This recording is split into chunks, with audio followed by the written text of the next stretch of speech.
Tu sais ce qui arrive aux entrepreneurs qui ont vraiment du fond, des compétences, du talent quand ils communiquent? Eh ben, souvent, ils confondent profondeur et complexité. Peut-être que c'est ton cas. Plus ils veulent aller en profondeur dans les choses, et moins il y a de gens qui comprennent ce qu'ils racontent. Et après, ils s'étonnent que ça ne marche pas.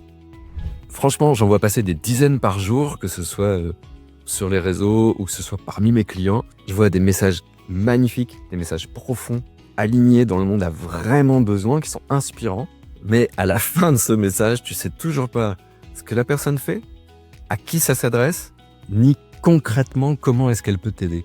Du coup, dans la tête de l'audience, ça fait juste ok, c'est cool, mais concrètement, tu fais quoi? Le truc à comprendre, c'est que notre cerveau, il a pas peur de la profondeur. Peut-être que tu te dis, quand je suis profond, les gens écoutent pas, le monde en a plus rien à foutre, il faut parler de petits chats et montrer ses fesses. Mais c'est pas vraiment ça. Le cerveau, il a pas peur de la profondeur, il a peur de l'effort inutile.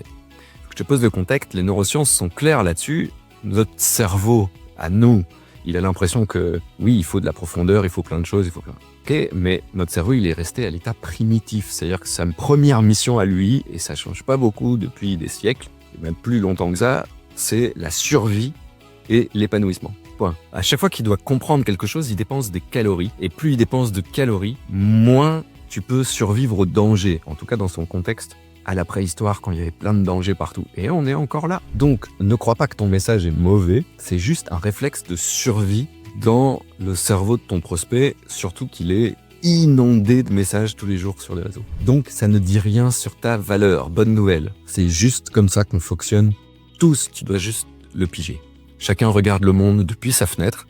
Et ben, ton prospect aussi. La vraie profondeur, c'est de réussir à dire quelque chose de simple que les gens comprennent tout de suite sans avoir besoin d'efforts supplémentaires. C'est quand quelqu'un t'écoute et qui se dit « Waouh, putain, là il parle vraiment de moi. Ce qu'elle propose, ce qu'elle dit, ça vient me toucher dans ma vie personnelle. » Et je le comprends sans avoir besoin de réfléchir. Parce que au moins au début, quand les gens ne te connaissent pas, ils ont besoin de tilter direct. C'est là que tu vas te démarquer. Parce qu'à ce moment-là, tu n'as plus besoin de convaincre.